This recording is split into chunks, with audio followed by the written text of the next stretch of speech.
तो ये लोग ये सोचकर निश्चिंत ना रहे सतलोक आसन वाले, लड्डू जलेबी ना बांटें कि भाई हमारी तो पार बस गई, बरवाला कांड के कुकर्मों पे पर्दा डल गया, सारी सजा गुरुजी भोग के आ रहे हैं, हमारा पीछा छूट गया।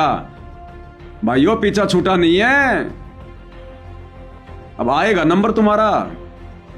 नहीं तो बरवाला कांड का दोषी ये दुनिया सतगुरु रामपाल जी को मानेगी, वरना ये पर्दा पड़ा रहेगा कि सतगुरु रामपाल जी ने आदेश दिया होगा अपने भक्तों को कमांडो बनने का, पुलिस वालों को मारने का, तारीख पर ना जाने का। दुनिया इस बात को कैसे स्वीकार करेगी जब गुरुजी कहेंगे सत्संग में कि मेरी शरण में आ जाओ, कैंसर क्या, कैंसर का बाप भी ठीक कर दूंगा। तो बरवाला कांड में गुरुजी को इतना भयंकर बीमार बना दिया गया कि संत रामपाल जी के तो चार पाई से खड़े होने की भी हिम्मत नहीं है, वो तो भयंकर बीमार है, उनको हार्ट की प्रॉब्लम है, आंखों में प्रॉब्लम है, उनसे तो बैठा भी नहीं हुआ जाता। ये किसने उड़ाई अफवाह, ये झूठ किसने बोला? दुनिया कैसे यकीन करेगी संत रामपाल जी के सत्संगों पर? क्या एक बाप जिसको हम परमपिता परमात्मा कह रहे हैं, उधर से वो पुलिस वाले भी उसी के बच्चे, भगत भी उसी के बच्चे, ऐसा कौन वो निर्दयी बाप होगा जो अपने बच्चों को आपस में और अपने बचाव के लिए वो लड़ाएगा, वो मरवाएगा? अगर बरवाला कांड के रहस्य से पर्दा नहीं उठा, अगर इन दोषियों को सजा नहीं मिली, जो दोषी सतगुरु रामपाल जी का परिवार है, ये कोऑर्डिनेटर हैं, राष्ट्रीय समाज सेवा समिति है, आने वाले दिनों में कोई भक्ति नहीं करेगा संत रामपाल जी की। इन तमाम रहस्यों से पर्दा उठेगा।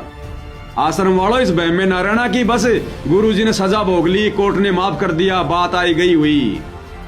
अरे यहाँ की सरकारें, यहाँ की कोर्टें, यहाँ का जज लाख बार माफ कर दे, यहाँ का सारा काम तो सबूतों पे चलता है। जिसके पक्ष में सबूत है वो झूठा आदमी भी सही है। लेकिन इस परमात्मा की अदालत से कैसे बचोगे? उस परमात्मा के कहर से, उसके विधान से कैसे बचोगे? उसके घर देर है, अंधेर नहीं है, और वो यहाँ का यही देगा। कलयुग की बिजली पीढ़ी है, बाद में नहीं देगा। किसने देखा बाद में तुम्हारे को दंड मिला कि नहीं मिला? यहाँ का यही देगा, इसी समय देगा, इसी युग परिवर्तन के दौर में देगा। तब दुनिया मानेगी कि हाँ, बरवाला कांड का दोषी कौन था।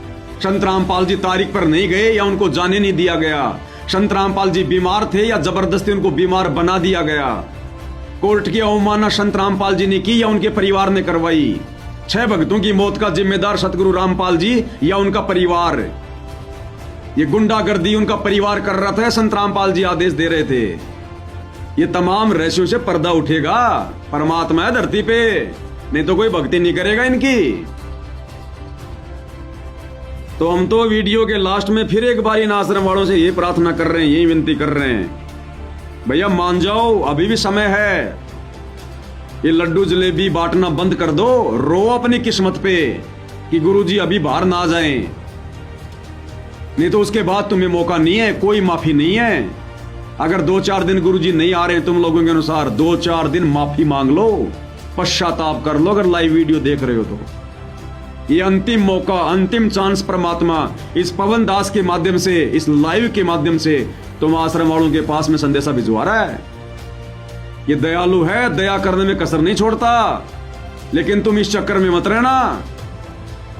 ये वही परमात्मा है जिसकी दयालुता का तुम नाजायज फायदा उठा रहे हो। ये वही सतगुरु रामपाल जी है जिसने त्रेता युग में हिरण्यकश्यप की छाती फाड़ दी थी। ये वही परमात्मा है जिसने त्रेता में रावण की नाभि में तीर मार दिया था, जिसने कंस को मारा था। ये बक्कल भी उतारता है, लेकिन वर्तमान में संत की भूमिका में है, ये सतगुरु की भूमिका में, इसलिए मजबूरी है। संत ना छोड़े संतता, चाहे कोटिक मिलो अशंत, और पतिव्रता चूके नहीं धर अंबर दशकंत। ये परमात्मा अंतिम श्वास तक इस समय संतता ही नहीं छोड़ेगा, भगतपना नहीं छोड़ेगा, चाहे इनके साथ में कोई कितना ही बुरा क्यों ना करो। ये अपनी तरफ से कोई श्राप नहीं देगा, कोई इल्जाम नहीं देगा, लेकिन इनका विधान, उस विधान से कैसे बचोगे? राम किसी को मारे नहीं, मारे तो हत्यारा राम। अरे अपने आप ही मर जाओगे सतलोक आश्रम वालों, ये कर कर खोटे काम। जो खोटे काम तुम लोगों ने कर दिए बरवाला कांड के समय, बरवाला कांड के बाद वर्तमान में जो तुम कर रहे हो, धजियां उड़ा दी परमात्मा की मर्यादाओं की, उनके भक्ति विधान की। ये कर्मफल भोगना पड़ेगा, बच नहीं पाओगे भाई। तब पता चलेगा कि सात संगति दुकान चल रही थी या परमात्मा का यथार्थ मार्ग चल रहा था। तब पता चलेगा सात संगति क्या थी। तो आप सतलोक आश्रम वाले, हम सत्सेवक भाई बहनों की चिंता छोड़ दो। हम क्या करेंगे क्या नहीं करेंगे, गुरुजी आएंगे तब क्या होगा क्या नहीं होगा, हमारी चिंता छोड़ दो। अपनी चिंता करो, अपने कुकर्मों की चिंता करो। तुम्हारे साथ में क्या बनेगी? जो परीक्षा में फेल हो चुके हो तुम, तुम्हारे साथ क्या बनेगी?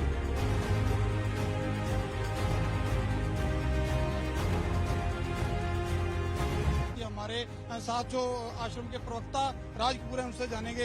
राज कपूर जी, आज का दिन ही बचा है और पुलिस किसी भी वक्त यहाँ पहुंच सकती है, जिस तरह से खबरें आ रही हैं, क्या कहेंगे? से हाई कोर्ट ने संत रामपाल जी महाराज को एक झूठे केस में फंसा के और 10 तारीख के लिए नॉन अवेलेबल वारंट किया है। तो संत रामपाल जी महाराज की तबीयत जो है वो पूर्ण रूप से खराब है और वो डॉक्टरों के देखरेख में चल रहे हैं और उन्हें बेड रेस्ट की सलाह दी गई है डॉक्टरों द्वारा और चलने फिरने में असमर्थ हैं पूर्ण रूप से। मैं भी अभी उनको देख के आया था कि उनसे बैठ भी नहीं सकते हैं वो, तो बेड पे हैं। और यदि वो ठीक होंगे तो मैं आपसे वादा करता हूं कि संत रामपाल जी महाराज खुद हाई कोर्ट जाएंगे और अपना जो भी पक्ष है वो रखेंगे। हम प्रशासन के खिलाफ लड़ना नहीं चाहते। अगर प्रशासन, हमारे गुरुजी बीमार हैं, अगर गुरुजी हमारे बीमार और प्रशासन उसके खिलाफ कार्रवाई करना चाहता है तो 5 लाख लोगों को मार के ले जा सकते हैं। प्रशासन को हम ले जाने नहीं। यहाँ पे जो अभी पोजीशन चली हुई है कि पानी काट दिया गया है, बिजली काट दी गई है, दूध नहीं आने दिया जा रहा है, दवाइयाँ नहीं आने दी जा रही हैं, डॉक्टर अवेलेबल नहीं हो पा रहे हैं, इसलिए यहाँ पे जो पोजीशन है वो बहुत ही वीक होती जा रही है। और हमने सतगुरु रामपाल जी महाराज को भी रात को शिफ्ट कर दिया है किसी अच्छे हॉस्पिटल के लिए, क्योंकि यहाँ डॉक्टरों को आने के लिए रात को रोक लगा दी गई थी, इसलिए हमने बाहर शिफ्ट कर दिया है। और अब हमारा अगला कदम ये है कि कुछ श्रद्धालु जो बाहर रुके हुए हैं वो आज शाम तक माननीय राष्ट्रपति महोदय जी से न्याय या इच्छा मृत्यु की प्रार्थना करेंगे। आखिर हाथ में हथियार उठाकर बाबा के समर्थक बीमार बाबा की तबीयत कैसे ठीक कर सकते हैं? पहले इनके पास हथियार था, डंडा क्यों? देखिए, ये संत रामपाल जी महाराज जी के अनुयायी नहीं है सब, ये राष्ट्रीय समाज सेवा समिति के कमांडो हैं और राष्ट्रीय समाज सेवा समिति के कमांडो यहाँ पर सारे सुरक्षा व्यवस्था देखते हैं। आपके ऊपर इतने इल्जाम है सर, आपके ऊपर इतने इल्जाम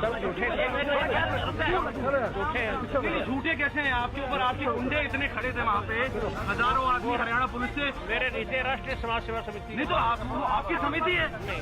अरे आपकी समिति है बाबा, आप अपने आप को संत कहते हैं, आप संत कहना लायक भी है?